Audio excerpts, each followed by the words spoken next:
Hello friends, यह video HP heater से related है। इस वीडियो में हम जानेंगे कि एचपी हीटर क्या है, एचपी हीटर क्यों यूज़ किया जाता है, एचपी हीटर के इंटरनल स्ट्रक्चर्स के बारे में। तो वीडियो को स्टार्ट करते हैं। सबसे पहले बात करते हैं कि एचपी हीटर होता क्या है। एचपी हीटर का full form high pressure heater होता है। हाई प्रेशर हीटर बोलने का मेन रीज़न यह है कि इस हीटर में एक्सट्रैक्शन स्टीम एचपी टरबाइन से आती है।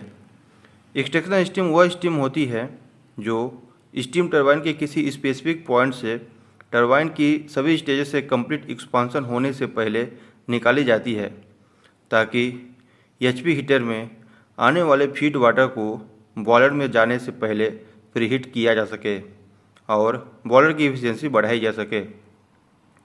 यदि एचपी हीटर के पर्पज की बात करें तो यह थर्मल एफिशिएंसी को इम्प्रूव करता है। जैसा कि मैंने बताया कि एचपी हीटर फीड वाटर को बॉयलर में जाने से पहले प्रीहीट करता है। इस प्रकार बॉयलर में वाटर को स्टीम में कन्वर्ट करने के लिए ओवरऑल फ्यूल कंजप्शन को रिड्यूस किया जाता है, जिससे थर्मल एफिशिएंसी इम्प्रूव होती है।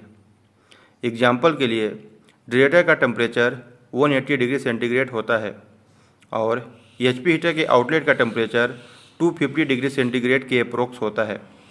इस प्रकार हम देख सकते हैं कि एचपी हीटर के द्वारा फीड वाटर का टेम्परेचर 70 डिग्री सेंटीग्रेड तक इंक्रीज हो जा रहा है।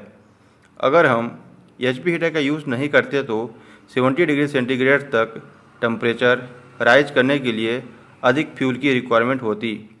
इसलिए एचपी हीटर का यूज़ करके थर्मल एफिशिएंसी को इम्प्रूव किया जाता है। नंबर 2, थर्मल स्ट्रेस को रिड्यूस किया जाता है। फीड वाटर का टेम्परेचर एचपी हीटर के द्वारा धीरे धीरे इंक्रीज करते हैं, जिससे थर्मल शॉक को रिड्यूस किया जाता है।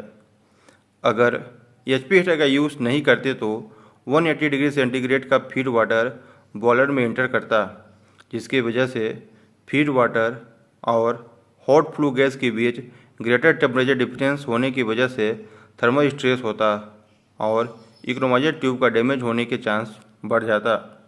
Second, optimisers turbine operation. Steam extraction से टरबाइन के आने वाले स्टेजेस में स्टीम का मास फ्लो रिड्यूस हो जाता है, जिसकी वजह से टरबाइन बेटर परफॉर्मेंस करती है। यदि हम एचपी हीटर के इंटरनल स्ट्रक्चर्स के बारे में बात करें तो सबसे पहले ट्यूब बंडल्स के बारे में बात करते हैं। जैसा कि आप देख सकते हैं कि सेल के अंदर ट्यूब्स का बंडल होता है, जिसके अंदर फीड वाटर फ्लो करता है और एक्सट्रैक्शन स्टीम ट्यूब के सराउंडिंग फ्लो करती है और यू शेप ट्यूब में बैफल्स प्लेट का यूज़ किया जाता है। बैफल प्लेट यूज करने का मेन रीज़न यह है कि यह ट्यूब्स में high pressure feed water flow होने की वजह से वाइब्रेशन प्रोड्यूस होता है, जिससे प्रोटेक्शन प्रोवाइड करता है और एक्सट्रैक्शन स्टीम का पाथ डिसाइड करता है, ताकि यूनिफॉर्म हीट ट्रांसफ़र हो सके। सेकंड है cell and water box. Cell एक तरह का प्रेशर वेसल होता है जो एक्सट्रैक्शन स्टीम को होल्ड करके रखता है और इसके अंदर ही फीड वाटर ट्यूब्स को इंस्टॉल करके रखा जाता है। वाटर बॉक्स, सबसे पहले फीड वाटर एचपी हीटर के वाटर बॉक्स में एंटर करता है। अगर वाटर बॉक्स के फंक्शन की बात करें तो यह फीड वाटर को डायरेक्ट ट्यूब में फ्लो कराता है। यह हाई प्रेशर फीड वाटर को बॉयलर फीड पंप से रिसीव करता है और एचपी हीटर ट्यूब बंडल्स में यूनिफॉर्म डिस्ट्रीब्यूट करता है, जिससे ट्यूब्स में फीड वाटर का यूनिफॉर्म फ्लो होता है और स्टीम के साथ सेल साइड में प्रॉपर हीट एक्सचेंज होता है। सेकंड है collect and redirect outlet flow. इसके बाद फीड वाटर स्टीम के साथ हीट एक्सचेंज करने के बाद फिर से वाटर बॉक्स से होता हुआ एचपी हीटर के आउटलेट से बाहर निकल जाता है। थर्ड है allow inspection and maintenance. Normally water box का डिज़ाइन इस प्रकार से किया जाता है कि कवर प्लेट को आसानी से रिमूव किया जा सके, जिसके वजह से एचपी हीटर के इनसाइड पार्ट्स को आसानी से बिना किसी इंटायर सिस्टम को डिस्टर्ब किए इंस्पेक्शन, क्लीनिंग और मेंटेनेंस वर्क किया जा सकता है। ड्रेन आउटलेट, एचपी हीटर में दो ड्रेन पॉइंट्स होते हैं, जिसे नॉर्मल ड्रेन और इमरजेंसी ड्रेन के नाम से जाना जाता है, जो कि कंडेंसर स्टीम को रिमूव करने के लिए रिस्पॉन्सिबल होता है। नॉर्मली नॉर्मल ड्रेन के द्वारा ही एचपी हीटर का लेवल मेंटेन किया जाता है, लेकिन यदि किसी वजह से नॉर्मल ड्रेन के द्वारा लेवल मेंटेन नहीं हो रहा है तो इमरजेंसी ड्रेन के द्वारा लेवल मेंटेन किया जाता है। Went connections.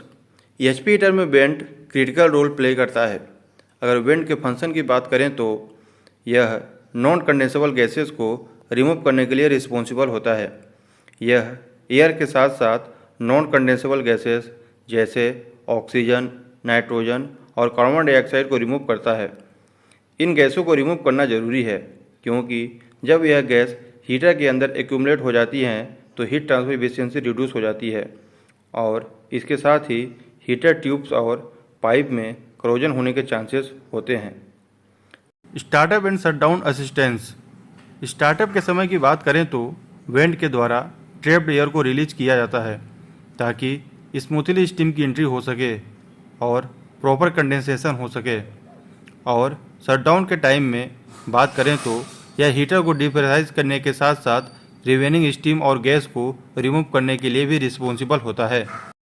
Third, maintaining thermal efficiency. Non condensable gases में हीट ट्रांसफर सरफेस को ब्लैंकेट करने की टेंडेंसी होती है। इसके वजह से ही हीट एक्सचेंजर का इफेक्टिवनेस रिड्यूस हो जाता है। इसलिए इन गैसों को बेंट आउट करके सेल साइड के स्टीम को थर्मल कंडक्टिविटी इम्प्रूव किया जाता है। Safety valve.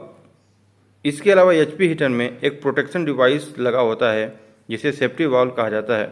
यह ओवर प्रेशर की कंडीशन में एक्ट होता है और एचपी हीटर को प्रोटेक्शन प्रोवाइड करता है। तो दोस्तों, आपको ये वीडियो कैसा लगा कमेंट में ज़रूर बताएं और ऐसे वीडियो को देखने के लिए चैनल को सब्सक्राइब करें।